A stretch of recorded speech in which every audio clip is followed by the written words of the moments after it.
तो आज मैं आपको एक अनोखी रहस्यमय कहानी सुनाऊंगा। अगर आप चैनल पर नए हैं तो अभी सब्सक्राइब कर ले, क्योंकि यह मेरा दूसरा नया चैनल है।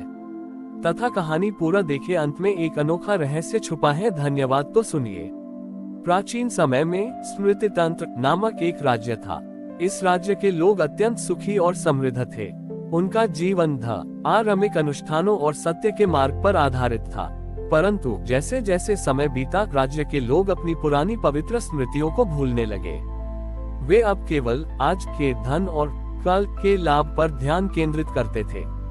वे भूल गए थे कि उनके पूर्वजों ने किस कठिनाई से धर्म की रक्षा की थी और किस कारण से वे आज समृद्ध हैं। इस विस्मृति के कारण राज्य में धीरे धीरे एक अदृश्य अंधकार फैलने लगा।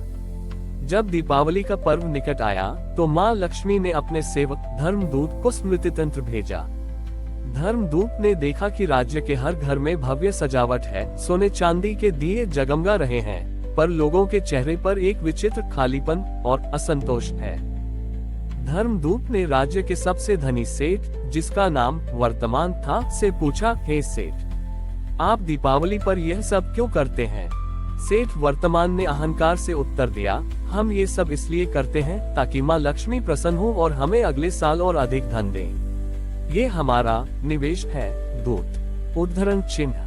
धर्मदूत ने देखा कि लोग लक्ष्मी पूजा तो कर रहे थे, पर उनकी प्रार्थना में कोई शुक्रगुजारी नहीं थी, केवल मांग थी। वे अपने अतीत के संघर्षों को पूरी तरह भूल चुके थे। ठीक दीपावली की अमावस्या की रात धर्मदूत ने एक बूढ़े और ज्ञानी ऋषि को देखा, जिनका नाम था भूतदर्शी। वे नगर के द्वार पर एक छोटी सी कुटिया में रहते थे। भूतदर्शी ऋषि के पास न तो घी था, न तेल और न ही कोई भव्य दिया। उनके पास केवल एक छोटा मिट्टी का टूटा हुआ टुकड़ा था। धर्मदूत ने उनसे पूछा, ऋषिवर, आज दीपावली है, आप ये मिट्टी का टुकड़ा क्यों पकड़े हुए हैं? आपका दिया कहाँ है? भूतदर्शी ऋषि ने उत्तर दिया, यही मेरा दिया है दूत। ये मिट्टी का टुकड़ा विस्मृति का अंधकार है जो इस राज्य को लील रहा है।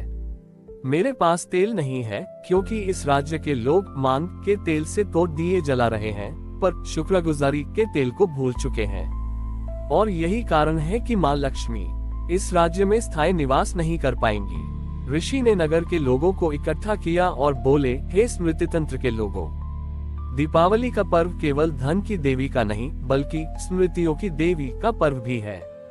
तुम केवल वर्तमान को भोग रहे हो, पर उस अतीत को भूल गए हो जिसने तुम्हें यह वर्तमान दिया।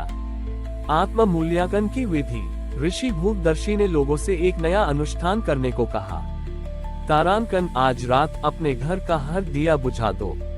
तारांकन, अब अपने अंतर्मन में झांको और अपने जीवन की सबसे बड़ी 3 कठिनाइयों को याद करो जिन्हें तुमने संघर्ष से पार किया।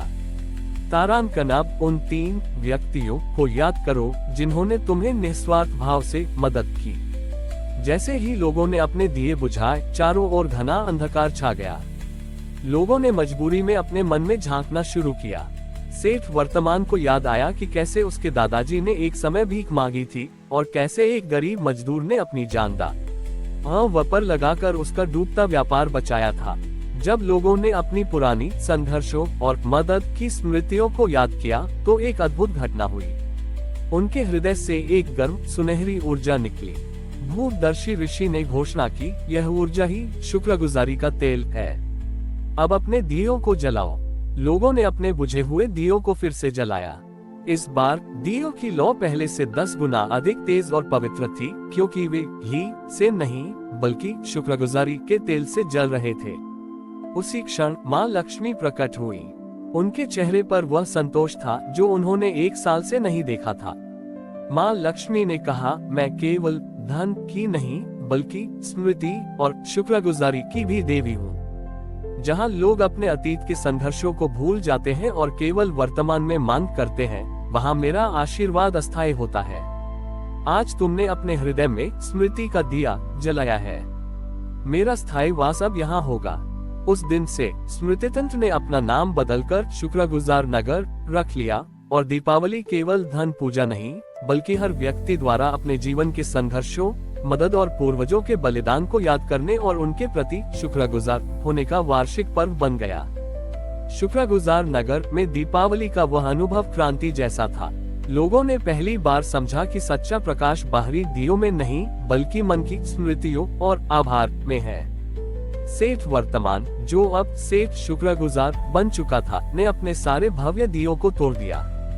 उसने उन दियों की धातु और रत्नों को पिघलाकर एक आला और साधारण कांस्य का दिया बनवाया, जिसे उसने नगर के मुख्य चौक पर स्थापित किया। इसका नाम रखा गया अखंड शुक्रगुजारी दीपक। इस दीपक के लिए उसने एक नया नियम बनाया। ये दीपक केवल उसी तेल से जलेगा जिसे हम शुक्रगुजारी के तेल के रूप में उत्पन्न करेंगे।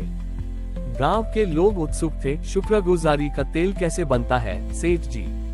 सेठ शुक्रगुजार ने समझाया, जब भी कोई व्यक्ति किसी दूसरे व्यक्ति की निस्वार्थ भाव से मदद करता है, किसी को खाना खिलाता है, किसी की गलती माफ करता है या किसी को प्रेम से धन्यवाद कहता है, तो उस भावनात्मक लेन देन से एक शुद्ध ऊर्जा उत्पन्न न होती है।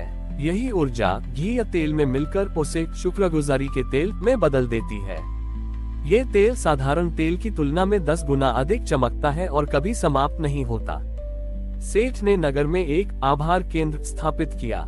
लोग वहां आते थे और अपनी दैनिक सेवाओं और धन्यवाद के अनुभव सुनाते थे और बदले में उन्हें शुक्रगुजारी के तेल का एक हिस्सा मिलता था, जिसे वे अपने घर के दियों में उपयोग करते थे। अगले वर्ष की दीपावली निकट आए। नगर का हर कोना अब चमक रहा था, क्योंकि हर दिया बंटवारे और धन्यवाद की ऊर्जा से भरा था। भूदर्शी ऋषि, जो अब नगर के मार्गदर्शक थे, उन्होंने अपनी कुटिया में बैठे हुए नगर के लोगों को अंतिम शिक्षा देने का निश्चय किया। उन्होंने धर्मदूत से कहा, वत्स, अब इस राज्य का उद्धार हो गया, परंतु लोगों को मेरा अंतिम संदेश देना आवश्यक है। ऋषि ने नगर के सभी निवासियों को नदी के किनारे बुलाया। हे शुक्रगुजार नगर के लोगों, तुम अब धनवान हो, क्योंकि तुम्हारे पास शुक्रगुजारी का तेल है। पर याद रखो, इस तेल का भी एक शत्रु है, वह है आदत। लोगों ने पूछा, आदत? वह कैसे ऋषि भूदर्शी ने गंभीर स्वर में समझाया। ग्रेटर देन मनुष्य का मन ऐसा है कि वह अच्छी चीजों का जल्द ही आदी हो जाता है। जब तुम्हें धन मिलता है, तुम उसे भाग्य मान लेते हो और उस संघर्ष को भूल जाते हो जिसने उसे कमाया था। उसी तरह जब तुम रोज शुक्रगुजारी का तेल जलाओगे, तो तुम्हें इसकी आदत पड़ जाएगी। तुम मदद तो करोगे, पर तुम्हारा धन्यवाद केवल एक औपचारिक कार्य बन जाएगा, उसमें हृदय की शुद्ध भावना नहीं रहेगी। ग्रेटर देन धार्मिकता तब समाप्त होती है जब आभार एक आदत बन जाता है, न कि हृदय से निकला हुआ भाव। ग्रेटर देन इसलिए मेरा अंतिम अनुष्ठान सुनो। हर दीपावली पर तुम शुक्रगुजारी के तेल से दिया तो जलाओगे, पर जलाने से पहले तुम्हें उस तेल में एक बूंद आंसू मिलाना होगा। Greater than. सभी हैरान रह गए। आंसू किस लिए ऋषि ने अंतिम सत्य का खुलासा किया। वह आंसू उस व्यक्ति की पीड़ा का होना चाहिए जिसे तुमने इस साल जानबूझकर नजरअंदाज किया या दुख पहुंचाया। वह आंसू तुम्हारे अपने अहंकार का प्रायश्चित होगा। जब तुम आभार को पश्चाताप के आंसुओं से मिलाओगे, तभी तुम्हारा प्रकाश शुद्ध और जागरूक रहेगा। ये हमेशा याद दिलाएगा कि तुम्हारी समृद्धि किसी की पीड़ा की कीमत पर नहीं होनी चाहिए। भूदर्शी ऋषि ने अपनी कुटिया से एक छोटा सा मिट्टी का दिया निकाला, जिसे वह इतने वर्षों से साधे हुए थे। उन्होंने उस दिए में शुक्रगुजारी का तेल डाला और अपने एक पश्चाताप के आंसू की बूंद उसमें मिला दी। जैसे ही आंसू तेल से मिला, दिया अपने आप जल उठा और उसकी लौ आकाश को छूने लगी। ऋषि ने उस दिए को सेठ शुक्रगुजार को सौंप दिया और कहा, ये जागरूकता का दिया है, इसे अखंड शुक्रगुजारी दीपक के पास स्थापित करो। इस प्रकार दीपावली के 5वें आयाम जागरूकता और निरंतर प्रायश्चित की स्थापना हुई।